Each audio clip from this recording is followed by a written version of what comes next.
Uyayazi yoba they live in times of hardship. Uthixo wethu oyingcwele. Uyayazi yoba when they walk out of the gate kumakwabo ushiyeka inyama elinye lokunyathela phakathi kwabo nokufa. They live in a calm society.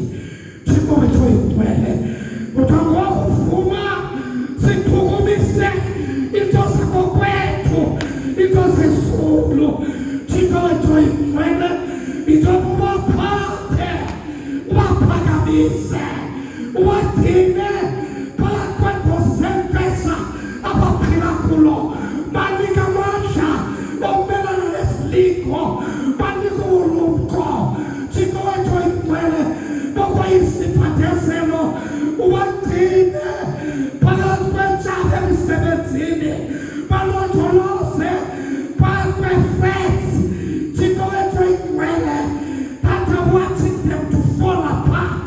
Ngoba zizintshaba bezindlebe zabo kwindlebe entwana yenziwa bengekho ithetha negative ngabo.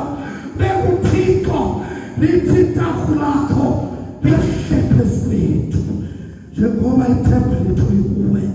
Ngosisitebe wena masingaze sidaniswe ngoKristu iNkosi.